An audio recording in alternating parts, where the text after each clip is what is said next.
Hello friends, welcome to taste to eat with Rani. இன்றைக்கி நம்ம பார்க்க போகிறது கேசரி. சூப்பராக, ரொம்பவே டேஸ்ட்டாக, பர்ஃபெக்டாக, பயங்கரமாக செஞ்சிடலாம்.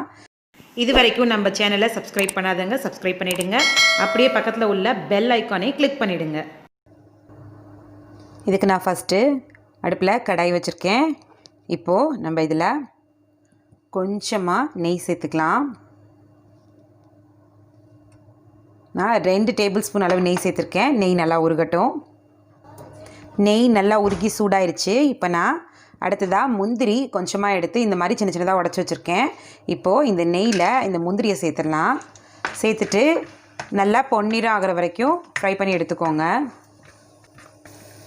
முந்திரி பாருங்கள், இந்தளவு லைட்டாக இப்படி நல்லா ப்ரௌன் கலர் ஆகிடுச்சு. இதை இப்போது தனியாக எடுத்து வச்சிடலாம். அடுத்ததாக அதே கடாயை வாஷ் பண்ண வேண்டாம், எதுவும் பண்ண வேண்டாம். அந்த லைட்டாக அந்த கீ அந்த பாத்திரத்தில் ஒட்டியிருக்குள்ள. ஸோ இந்த இதுலேயே நான் இதால் 1 கப், அதாவது 250 கிராம் அளவு ரவை எடுத்திருக்கேன். இப்போது இந்த ரவையை இப்போ இதில் சேர்த்துக்கலாம். ரோஸ்டட் ரவை அப்படின்னு போட்டிருந்தாலுமே தயவு செய்து நீங்கள் மறுபடியும் நல்லா வறுத்துக்கோங்க. அப்போ தான் இந்த கேசரி ரொம்பவே சூப்பராக வரும். இப்போது இந்த ரவை நல்ல வாசம் வர வரைக்கும் வறுத்து எடுத்துக்கலாம். அடுப்பை சிம்மில் வச்சு ஃப்ரை பண்ணுங்கள். ரொம்ப ஹையில் வச்சிங்கன்னா அடியில் தீஞ்சு போய்டும் ரவை. அதனால் கொஞ்சம் நேரம் கைவிடாமல் வாசம் வர வரைக்கும் இந்த மாதிரி வறுத்துக்கிட்டே இருங்க. பாருங்கள், ரவை லைட்டாக கலர் சேஞ்ச் ஆகி நல்ல வாசம் வந்துருச்சு. நீங்கள் அது ரவையை வறுக்காமல் ரோஸ்டட் ரவை தானேன்னு அப்படியே சேர்த்திங்கன்னா பிசு பிசுப்போடு இருக்கும். அந்த கேசரி உங்களுக்கு டேஸ்ட் பண்ணும்போது ரொம்ப சப்புன்னு பிசு பிசுப்பாக அது சாப்பிட நல்லாவே இருக்காது. ஸோ இந்த மாதிரி நல்லா ரோஸ்ட் பண்ணிவிடுங்க. இதை இப்போது ஒரு பிளேட்டில் மாற்றி நல்லா ஆற வச்சுக்கலாம். இப்போது கடாய் எடுத்திருக்கேன். இதுக்கு 250 கிராம் ரவை எடுத்தேன். அதில் 3 மடங்கு தண்ணி எடுக்க போகிறோம். அதாவது 750 ml தண்ணி இப்போது ஃபஸ்ட்டு கடாயில் சேர்த்துக்கலாம்.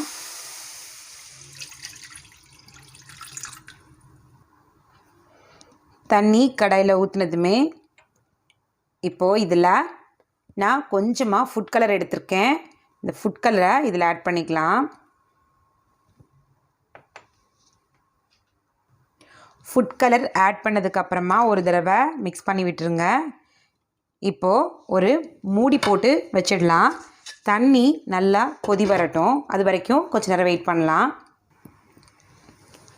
தண்ணி இந்த மாதிரி பாதி அளவு கொதிச்சிட்ருக்கும்போதே 2 ஏலக்காய் எடுத்து இந்த மாதிரி தட்டி வச்சுருக்கேன். இப்போ இதை இந்த தண்ணியில் சேர்த்துடலாம். சேர்த்துட்டு லைட்டாக ஒரு தடவை கலந்து விட்டுருங்க. கலந்துட்டு மறுபடியும் மூடி போட்டு வச்சுருவோம். தண்ணி நல்லா கொதிக்கிற வரைக்கும் கொஞ்சம் நேரம் வெயிட் பண்ணலாம். பாருங்கள், தண்ணி நல்ல கொதி வந்துட்டுருக்கு. இப்போ இந்த ஸ்டேஜில் நம்ம நெய்யோடு ஃப்ரை பண்ணி எடுத்து வச்சுருக்க முந்திரியை அப்படியே உள்ளே சேர்த்துடலாம். அதையும் ஒரு தடவை கலந்து விட்டுருங்க. இப்போது தண்ணி நல்லா கொதிக்குது. தண்ணி கொதித்ததுக்கு அப்புறமா தான் நீங்கள் ரவை சேர்க்கணும். ரவை சேர்த்து அது மிக்ஸ் பண்ணி வேகிற வரைக்கும் அடுப்பு சிம்லேயே வச்சுக்கோங்க. இப்போது நான் ரவை சேர்க்க போகிறேன். ரவை சேர்க்கும்போது கொஞ்சம் கொஞ்சமாக சேர்த்துட்டு மிக்ஸ் பண்ணி விட்டுட்டே இருங்க. ஒரே இதாக ரவை கொட்டிட்டோன்னா அங்கங்கே கட்டி தட்டும். அதனால் கொஞ்சம் கொஞ்சமாக சேர்த்துக்கோங்க. எல்லா ரவையும் உள்ளே நம்ம சேர்த்தாச்சு. இப்போது ஒரு தடவை நல்லா கலந்து விட்டுடலாம்.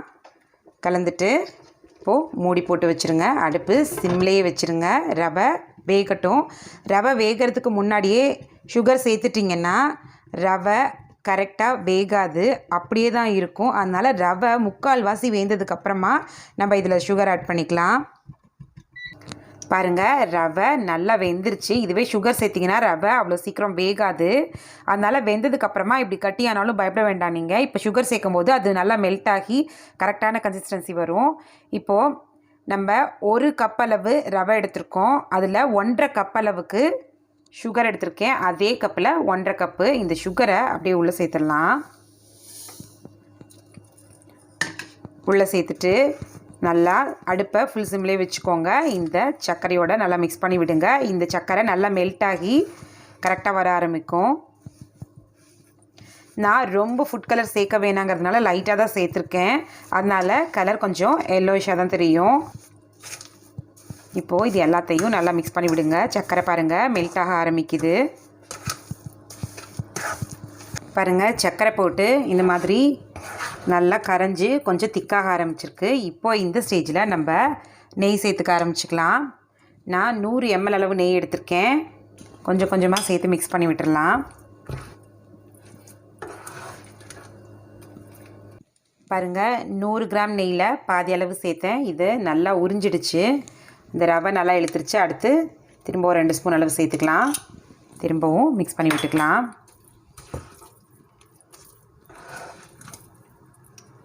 இப்போது அடுத்து மறுபடியும் கொஞ்சம் கொஞ்சமாக அப்படியே நெய் எல்லாத்தையும் சேர்த்துடலாம்.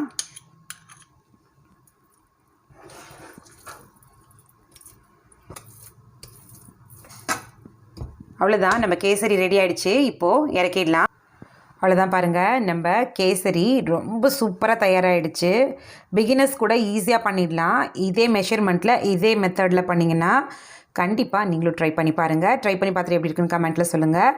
இந்த வீடியோ உங்களுக்கு பிடிச்சதுன்னா லைக் பண்ணி, ஷேர் பண்ணி, கமெண்ட் பண்ணி, மறக்காமல் சப்ஸ்கிரைப் பண்ணிவிடுங்க. தேங்க்யூ ஸோ மச் ஃபார் வாட்சிங்.